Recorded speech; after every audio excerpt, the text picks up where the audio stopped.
We're just three random dudes with YouTube channels who get together every Saturday morning where we celebrate the two constants in our lives that bring us a daily dose of serenity. Coffee and Star Wars. We call it JavaJawaJaw.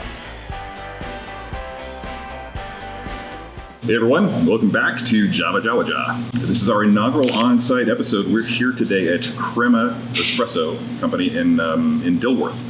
It's at the corner of East and Kenilworth, right? Right, that's correct. Yeah, it is fantastic.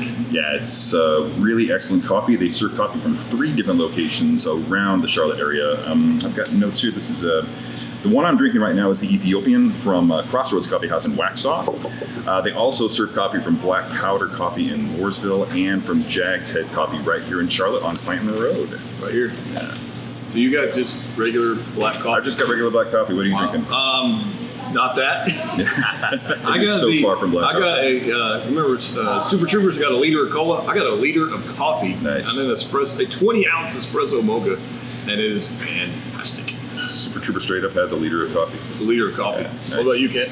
We got some more iced coffee because I'm drinking my coffee cold this morning, just like that weather outside. And got our caramel, so sweeten it up just wow, man, you guys went all out. So you're saying... Is that even coffee anymore? I don't know, it's coffee. Are you saying that Crema will give us coffee hot or cold? Or cold. Okay. Oh, you have the strangest way. Starting off, I think we're going to do a little bit of talking about the obvious elephant in the room, that being Baby Yoda. Kent, you had a few things to say about that, right? Merchandise coming soon. So much merchandise. Get ready, start a bank account, start rolling that dough, start selling your old Yoda toys. Get ready, Baby Yoda coming. What an awesome character for being just what he is in the episode. The MacGuffin, he is really blowing up. It's Yoda fever all over. So get ready for all that Baby Yoda merchandise, your shirt, your action figures, your little floating cradle with your Yoda, putting him back in each time he tries to get out and grab something from you. I want it to actually float, by the way. Yes. Oh yeah, 100%. Yeah. The magnet system or whatever you got to do. Yeah, definitely going to be the #1 toy of 2019 Christmas. No question. It's interesting we haven't actually seen that yet. Yeah, no, but it's coming. I'm thinking that it might be a while before we see them. I don't even know if we'll see it before Christmas. Oh man, they're going to pump them out. Black Friday? They're coming. Yeah. Something else I wanted to bring up regarding Baby Yoda, I'm just noticing this is some next level adorable, and the performance of the puppet itself is pretty exemplary. Agreed. We're seeing all new renaissance of puppeteering these days between this and Dark Crystal Age of Resistance. Yes. Yeah. I mean, such great, I don't want to go so far as to say Oscar caliber. I think that would be pretty... Yeah, that's melodramatic, to say, but we're seeing differences in expressions. I've got curiosity, we've got anxiety, very clear anxiety, yearning when he's being taken away by Dr. Pershing. Yeah. Right. And that look of revulsion when he's roasting that stormtrooper with his flamethrower. The way he just kind of looked away. He couldn't handle it. Yep. So Baby Yoda, he's the. He had no problem taking care of that the Mudhorn though. He was good with that. Yeah. But the trooper is like, eh. That's interesting. That's interesting, isn't it? He's only doing it when he's protecting others. He's not about using the Force to protect himself. Yeah. It's a true story. I'm looking for, but and the puppet side of that thing as well. When he, some of the scenes where the light's coming behind him and you see the hairs and everything going on. Yeah. The detail they got on that thing. Yeah. It is like a living creature in a lot of ways. It is crazy. It's so real. Practical effects are back. Right. Easter eggs. I had a few Easter eggs in this episode. I think the first one, the most obvious one that I noticed, and I don't know if I think you would have to be a fan of the Clone Wars and Rebels to catch it, but we saw actual, practical, live-action versions of those crates that everybody knows and loves from those 2 series. Yes, we did. Yeah. So that was a thing. The other thing that I noticed right away was our Zabrak bounty hunter. Yes. Darth Maul's race, obviously not from Dathomir, didn't have those hats, but really looking cool, really looking slick, and pretty prominent role. Yeah. That he played in the show. And finally, the bounty that he was assigned before he eventually gave it up. Son of a nobleman, clearly Mon Calamari. I'm thinking it's Lee Char. If it's not Lee Char, then it's his son. Lee Char actually, I think, is dead at this point, now that I think about it. it's hard to keep up. Yeah, Because the timeline. I think he in is gone. the comic book he died. Yeah. Yeah. R.I.P. Spoiler alert. Sorry. Yeah. Spoilers. Yeah. If you haven't read the comic by now, then I don't know what. Go read the comics. Yeah. But Prince Lee Char plays a prominent role in the Star Wars comics, and I'm pretty sure that he died. I haven't read the comics myself, but I do kind of keep up with it as much as I can. I'm sure somebody out there who knows the actual answer will let us know. Yeah, please let us know. This discussion doesn't end when we click stop right. on the camera. Please, we just want to keep talking to you guys about it in the comment section. So, yeah, by all means, keep up. All right, that's all I've got for Easter eggs. Again, it was like really late at night when I watched it last night, so. Yes. Yeah. Well, there was some cool stuff in there. Well, one more Easter egg. I guess it wasn't really Easter egg. Maybe it was a throwback. Yeah. The throwback. All right, so the container that had the Beskar steel, the vault container that Yeah, he brings up on the channel, right, on the table, and puts it down and opens up. Yeah. Very, very similar to the famous ice cream maker from Empire Strikes Back. Right. Very similar. Very similar. Wilro That's a hot Hood. Wilro Hood. That's a hard name to say. Yeah. From Empire Strikes Back in Cloud City, right? So he's running by. He's got this thing on there under his arm. Everybody says this is his ice cream maker, right? And very famous guy, actually. And in fact, they made an action figure, action figure, I believe, 3 3/4. That had him, and it had the that device, and it looked eerily similar to that. This container that's got the Beskar steel on there. So what was it? I'm sure it wasn't an actual ice cream machine, but It definitely wasn't. They took. I think if that's the case, then they clearly took that model that they used, Right. the ice cream machine that they used, Right. ice cream maker that they used, and modded it to actually become a sci-fi like device. Yeah, throwback because it's go back and watch it. I might even put a clip. So they're on kind there. of retconning it in such a way that it looks like he's running Yes. off with a container full of Yes. Beskar steel. Yes. There you go. Yes. So well, it was. Well, I don't know if it was Beskar still had to be in it, but it was clearly a safety device or a security device. Something vault or of Okay, something. And what it had in it at that time in Empire, I don't know, but in this case, it's very, very similar. That's cool. So it's pretty cool. Could have had Lando's credits, big poker game the Or- night before. Could have had all his favorite comic books in it. I don't know. Ryan, you had a few things you wanted to talk about in terms of Mandalorian culture. Yeah, I did. And some really cool things going on with the armor too. The armor, yeah. So we had a little bit of insight into the actual culture in this episode. Versus now, episode 2, we got some insight a little bit, but this one we really got into it. Where he got the Beskar steel that goes back in there, and when the armorer asked him about the signet and asked him about the mudhorn, right? We'll make the mudhorn your signet. He goes, well, it wasn't a clean kill. It wasn't. I had help, and that tells me that the signet he had, that they take so much pride in this thing. Sure. It's so serious that he had to have an exact clean kill on this mudhorn, or it didn't count. The signet has to be clean, or it's not honorable. It's not honorable, and I think You that's can't what we live saw. with this thing as your permanent sigil, knowing Right. that you didn't come about it in an honorable way. And we saw this in Rebels, Clone Wars with the Mandalorians with the honor thing is a huge thing culturally. The honor is more important than the money, is more important than anything else. It's their culture of that. So it was pretty cool to see that. But the fact that he took all that Beskar steel and made a whole new armor out of it, Right? that was amazing. That was amazing. Because not only that, but it kind of signified that, number one, because of the value of this Beskar steel, his armor, it's almost like he elevated himself to a next level. So he was visually recognizable as a wealthy or a successful Mandalorian. His status is much He improved. got kicked up a notch. It's Major interesting you bring upgrade. that up about the status being elevated and whatnot, the upgrade. Again, we're going back with what I talked about in the last episode, how it's the similarities to video game. I mean, Yes. Look forward to that video game. 100%. They're setting this thing up to be an Yes. amazing video game that plays so true to the actual show. And each scene, so he got new armor. He got armor upgrade. Like he turned in his credits for it. And then he got the whistling birds. New toys. Yeah. Oh, so what other? So we've got a flamethrower. We've got a disintegrating rifle. We've got the tuning fork thing going on. Yeah. We've got whistling birds. We've got Beskar steel. I mean, the one thing he's missing, which comes at the end of the episode, which every Mandalorian must have at some point. You know what we're talking about. gotta have it. You gotta have the jetpack. Gotta have the jetpack. I need a jetpack. Gotta give me one. I 100% believe that upgrade is coming soon.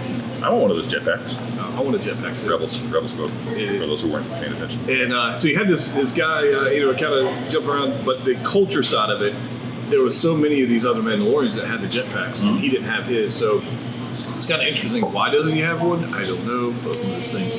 But they had that scene in the Foundry, right, where he was arguing with his brothers.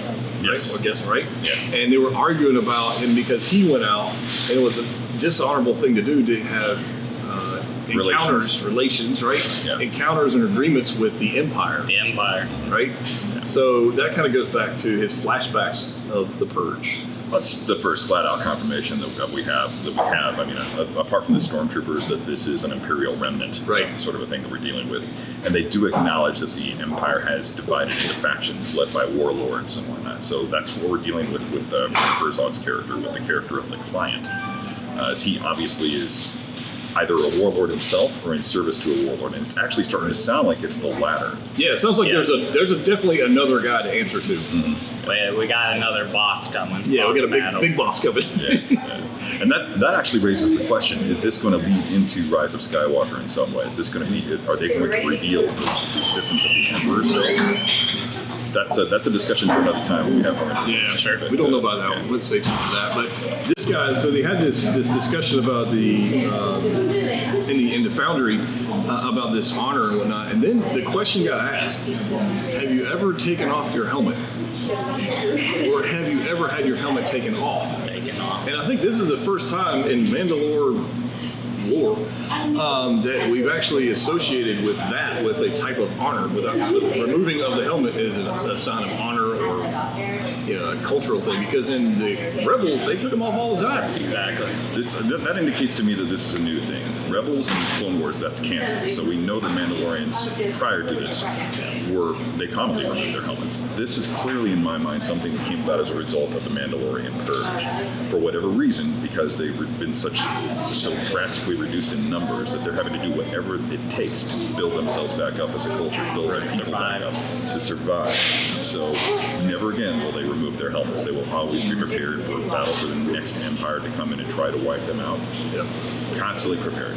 That's their motto now. That's what they're trying to do. That's also why they say the foundlings are so important. Correct. The foundlings of the future, because they need those children in order to Build make it up. Mandalorians. Right, which begs the question: how do they eat? How do they brush their teeth? Right. What's it like to say that? But I How do can't. they drink their coffee? How do they have their coffee? Let's see. Important question. Kent had an important thing yesterday. We were kind of talking about this thing. Is the amount? I think it had the amount of expression able to give from just a helmet. The feeling that Pascal is being able to deliver on this performance is unbelievable. There is no facial features whatsoever. He's rocking it like Clint Eastwood rocks his cap. Rocks his cap. It is amazing. Just those little expressions, like he's looking up from underneath the brim of a cap. Right. He's rocking the visor, and the way that the visor changes Exactly. as you look up. And he just gives that little nod. I mean, I don't know. I think that for not having any facial expression performance, knocking it out of the park. Well, just like spoilers for the episode, he's surrounded by stormtroopers. He still likes the odds, but hey, I gotta put this valuable thing down, and just his body language when he's putting down the package, and it's awesome. It was. Everything about his performance is so Eastwood that I just love it. I'm a massive Eastwood admirer from back in the day. I was raised on those movies, so it's no wonder. Even if this wasn't Star Wars, I would probably just love it in pieces. Oh, just for Western, it's fantastic. Absolutely fantastic. Culture, I mean, just kind of talking about the culture thing one more time. As far as the Foundry going on, so cut that part out. Talking about the culture, one more point is in the Foundry they had this. They ran out of Beskar steel, so they couldn't make extra armor, but they decided to make the whirling birds, right? And I'm wondering, was that a honor? Was that just an extra weapon thing going on, or was there something? Because he said, make sure you make some for the foundling. Save some. So I guess Just the whistling back birds. something that she can use is Right. I don't know. My guess is at this point they're holding back Beskar steel to make armor for the foundlings. Yeah, I'm wondering if all the they're- foundlings are running around wearing helmets already. Well, I wonder if they're making the whistling birds for the foundlings. Oh, I doubt that. I mean, that would be I think that's with other things. That's something you have to earn. number one Christmas toy. Whistling birds. I mean, Black it's Friday just special on imperative. December. It's just showing they just don't have the resources they used to. So just making the most out of what they do have access to. So I think they're just trying to be smart with the resources that he is bringing back and making sure that they're getting the most out of it. The last thing I'll bring up about the Mandalorians. Definitely enjoyed everything from Rebels, from Clone Wars. Never thought I would see a ton of Mandalorians coming out of nowhere. The scenes that they shot I'm just gonna close the book on was that. very, very awesome. So to see that in live action, I never thought we'd see that. So No. that's awesome. There was a point in the show where I knew it was coming. They actually looked like they were teasing it, and then they broke away like it wasn't going to happen, and Right. it actually did happen. As soon as you see that rocket going across the screen, God, it's 5 again. Come on. Well, Kent made a comment earlier that he thought that the reconciliation between Mando and Yeah. his guild or his brothers was a little quick. He would have liked to seen that maybe spread out over another episode or whatever, but it happened so quickly that I don't know. There's just something to take note of that. But I think it's just obvious that they saw him. They thought he was a collaborator, and then he sacrificed basically his livelihood his name. in order to go attack and kick the crap out of the Empire, or a bit of the Imperial remnant. Yeah. That was his redemption right there in their sight. So that's why it happened that quickly. Well, they made it so it was such a big deal. Remember, back in the Foundry, they talked about the only one Mando is allowed to be out at a time, Yeah. or seen at a time on the. I don't know if they said surface, but they said out, right? Yeah. And then all of a sudden they're like, "Nah, we're all going." Yep, that's it. Yeah. So He whatever started that it. rule was, it was worth breaking for this guy who pretty much He started something. Yeah. Yeah. And And again, more's to be revealed. I'm interested in Yes. watching him unfold. I think it's Lot obviously they have a really serious plan. They're following to the letter and they're revealing it at their own pace. Right. Nothing's premature here. Right. It's all going to be. All will be revealed. Yes. All may not be revealed this season, and I Right. hope not. Probably I not. want to have questions. The number one complaint about the show is the runtime. That's the number one complaint. Everybody says it's too short. I'm going, are you kidding me? You know, It's the amount brilliant. they've been able to pack into, Yes. like episode 2, 32 minutes, the amount that they were able to pack into that, Right. I'm comfortable with it. Yeah. Also, keep in mind, this episode clocked in at 38, 39 minutes, something Yeah. like that. Your typical hour-long network TV show clocks at 42 minutes of runtime. Right. Exactly. So we're doing okay. Yeah, we're doing fine. And we don't have to worry about commercials and all that other mess, but I didn't find all 3 episodes. I never found like me wandering off or like looking at other things or whatever. exactly. I was just laser focused on it. And that's after watching them like 3 or 4 times each. Yeah. And I did find a good method for dealing with that slow runtime. Just watch all 3 episodes back to back, and you're set. That's plenty of runtime. Right on. I want to bring up something that we haven't touched on and I haven't seen anybody talking about, and that is Grief Karga. What happened at the end with their final showdown, where Mandalorian shoots him, Right. and he lives because he was shot in the Beskar steel. That was intentional, right? I think so. Okay. I think it's 100% intentional because he showed him We in the talked car. about it a little bit. You knew it was there. Oh yeah. I don't know that the Mandalorian's intentions were to kill him, Yeah. but he definitely accomplished getting him off the ship, which I think that's all he was really going for. He could have disintegrated him. It was an honorable means of dealing with the situation. He owed this guy a lot. And I think he's good. However, I think it's going to come back to bite him. As any time, whenever you don't knock out somebody that you should knock out, it always comes back. So this dude's going to be. There's gonna be consequences of that. It's going to be a feels boss like, fight. This feels like a frenemy situation, sort of like Han and Lando. Oh, Yeah. wow. Stole my shit. Yeah. Well, he cheated at the game.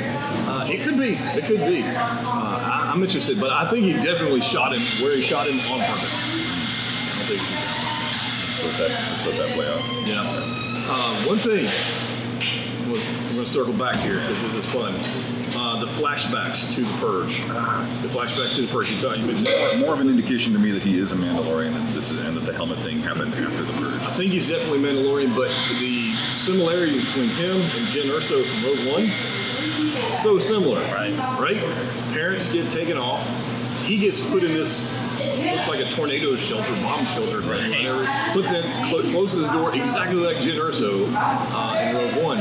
But the super battle droid, I saw that and I was just like, freaking out, man. I freaking love that thing. It was amazing to see that in a live action thing. It's interesting that this Imperial Purge of Mandalore, the reason that they hate the Empire, was carried out by the Confederacy of Independent Systems. So So that's where I'll come in. I don't think it's the Purge. I think it's the Clone Wars, and then eventually we'll see the Purge. So I think he's going to be on a planet during the Clone Wars. He's going to be adopted by the Mandalorians, and then the Purge, and he'll be part of the Purge. We'll see. All will be revealed in time. Anytime they want to bring more Clone Wars in, I'm good. Anytime. Live action Clone Wars? And I mean, you got Filoni, so who knows Clone Wars better, so getting those scenes in, piece of cake. Exactly. Think we can wrap it up? Yeah, I absolutely can. So here's the thing, guys. We have so much more stuff to talk about here. Absolutely hit the subscribe button, hit the thumbs up button, comment down below, and let us know your thoughts on episode 3. Let us know your thoughts on how much Baby Yoda merch you're going to be picking up. All of it, any of it, I don't know. And maybe which one, if you take like a screenshot of the Mandalorians, which one is your favorite? Because right now, the main guy, Mando, as he's called, nobody knows his name, Mando is called. Mando. Pretty awesome. Mando. But I gotta be honest with you, the heavy Mandalorian, that dude was awesome. Absolutely awesome. And I don't know what other kind of cool weapons we're going to get, because I bet you we're going to get some more cool stuff. Oh, count on it. Yeah.